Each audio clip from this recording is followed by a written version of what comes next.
For this experiment, we're going to need the oscilloscope and the function generator. We're also going to use a decade capacitor box. We're going to set it to a 1 microfarad setting, but you'll have to look at your particular decade box because they're each just a little different. And we are going to use a resistor decade box. The resistor is connected between the two green terminals. We will not be using the black terminal. Set the resistor to 100 ohms. Make sure all the other switches are down. We are going to use a binding post to BNC converter, also known as a banana plug to coaxial cable converter.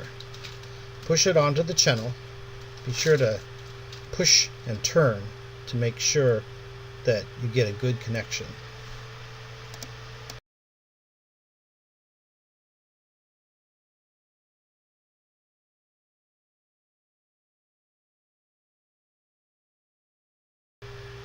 We will put one on the output of the function generator as well.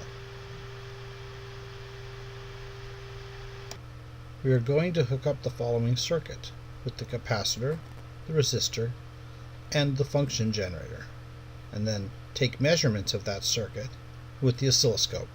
The ground for the function generator is right here. The ground for the oscilloscope is right here.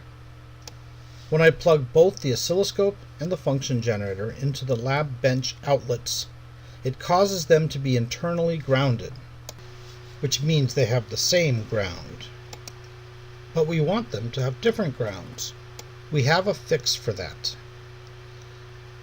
By placing a 3-prong to 2-prong adapter onto the function generator, we can plug the function generator in without grounding it to the oscilloscope.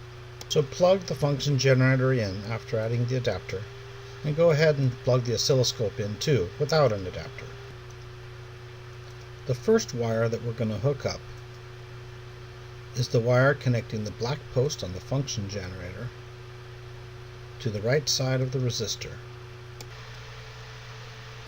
So here I put one end of the cable into the black post and the other end into the right side of the resistor. Next, we're going to hook up the wire between the left side of the resistor and the right side of the capacitor. But we won't be hooking up the oscilloscope to the wire until later. Here I am hooking up the left side of the resistor. Note, it's still the middle post. We're not using that third post. And now to the right side of the capacitor. Now we attach the wire that connects the left end of the capacitor to the red post on the function generator. So I put one end into the left end of the capacitor and the other end of this cable into the red post on the function generator. At this point, we have the function generator, the resistor, and the capacitor all attached in a circuit. The oscilloscope isn't attached yet, but the oscilloscope is essentially a fancy voltmeter, and I find it easier to attach the voltmeters after the rest of the circuit has been completed. I will attach the oscilloscope ground wire to the point in between the capacitor and the resistor. This is the wire in between the capacitor and the resistor. I can connect the ground to either side of this wire. That is to say, I can connect it here or here.